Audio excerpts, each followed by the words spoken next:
tinapyasan ng teacher ang buhok ng kanyang estudyante.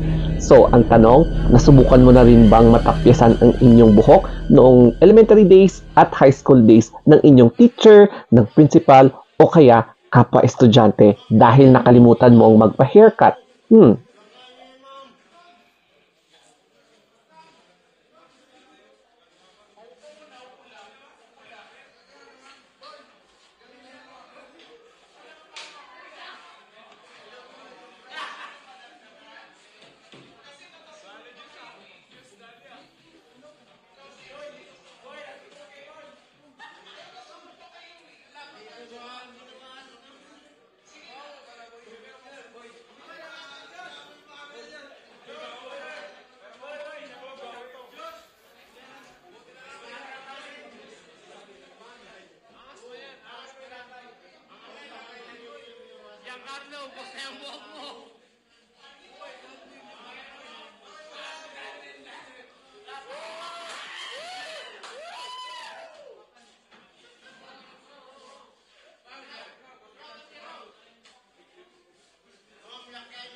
Kung mapapansin nyo, ginugupitan ng teacher o kaya principal yung mga estudyante na hindi na parang kaaya-aya tignan yung mga hair nila dahil hindi nakapagpagupit.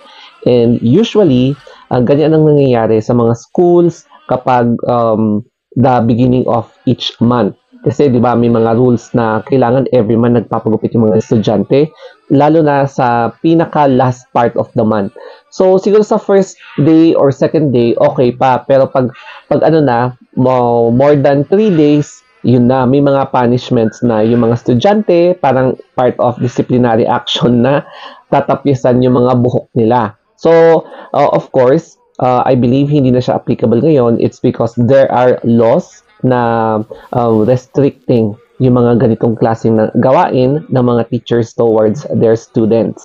Eto na, ang ating reaction. Bilang isang batang 90s, na-experience ko na kasi yung mga ganitong klaseng disciplinary action, lalo na kapag nakalimutan namin magpagupit before the month ends. So, monthly yon.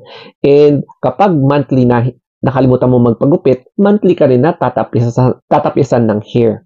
However, kasi ngayon, may mga nakapataw na laws, mga regulation na nagpaprotekta sa mga karapatan ng mga minors, katulad ng mga estudyanteng ito na nakita nyo tinapyasan ng buhok ng kanilang principal.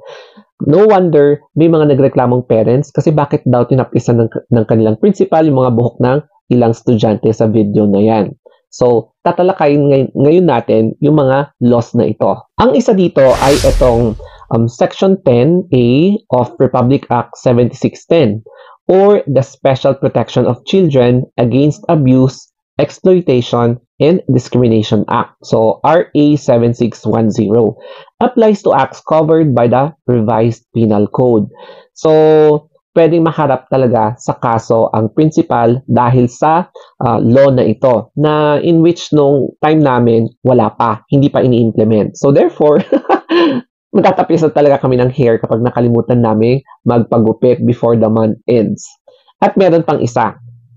So ito yung RA 9262 or the Anti-Violence Against Women and Their Children Act or VAWC law in 2004 to protect women and children from all forms of violence. The VAWC law, I'm not sure kung correct yung pronunciation ko, is an important legal framework that aims to ensure the safety and security of women and children in the Philippines. So, 2004 siya, meaning way back pa nung time namin, nung high school ako at elementary, wala pa itong laws na to, kaya kapag hindi ka talaga nagpagupit, tatapyasan ka talaga ng hair. Story time! 2 beses ako na gupitan ng buhok dahil nakalimutan kong magpagupit before the month ended. So, nung first scenario, nung elementary ako, grade 6, nakalimutan ko talaga na magpagupit. Kaya pinatayo kami ng teacher and hindi lang ako nag-iisa. Siguro mga 6 kami ata. Basta medyo marami kami. Ang ginawa niya, kumuha siya ng gunting, parang ganito. Inisa-isa niya kami. And nung time na ako na yung nilapitan ng teacher, nagpapasalamat ako kasi hindi masyadong mataas yung pagkakagupit niya sa akin. Kaya, no choice. Sinabi ko sa parents ko. Then, um, yung time na wala kaming pasok, doon na ako nagpagupit. O, di ba? And same din nung high school. One time, ganun din yung rules nila na nakalimutan ko ulit na magpagupit before the month ended. Tapos during that time, tatatlo lang kami sa class na hindi nakapagpagupit. So, ang nangyari, hindi kami agad pinapasok sa klase namin and kinausap kami ng coordinator namin sa school. Tapos, ayun, talagang pinalabas kami, pumunta kami sa mga barbershop para magpagupit. Then, after nun, bumalik kami sa classroom namin. So, ang nangyari, hindi kami nakapag-attend ng first subject namin. Tapos, after nan, gumawa pa kami ng letter of explanation kung bakit hindi kami nakapagpagupit. O, di ba?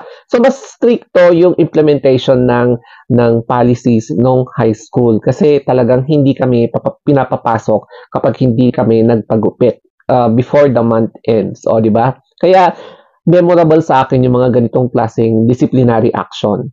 Ito na yung mga lessons na pwede nating ma-pick up sa video na ito. At ang number 1 dyan is hindi mo na talaga pwedeng maibabalik ang dati. Kasi nga, kung pwede noon, ngayon, hindi na pwede.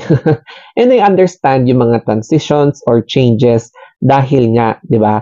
In the past, meron kasi mga incidences na nagkakaroon ng abuse of authority. So, kawawa naman yung mga bata na nagiging biktima ng mga medyo abusadong nag-i-implement ng laws in a very harsh way. Hindi lang harsh, very harsh. Kaya nagkakataon talaga ng injury, physical injury, tsaka emotional trauma yung mga ibang nagiging biktima nito, no? Kaya na-implement yung ganitong klaseng laws.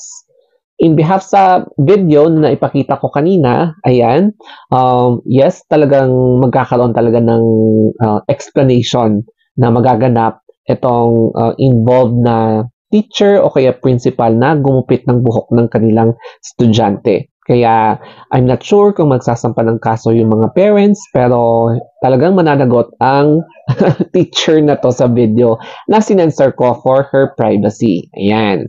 Malaking factor din ngayon yung presence ng social media, especially kapag nag-viral yung video, no? Katulad ng eto na pinakita ko kanina. That's why be always careful with your actions. Lalo na ngayon na madali kang mag-viral. Kaya in this video, I hope na marami kayong natutunan, especially sa paraan ng pagdidisiplina nyo sa mga minors. Ayan.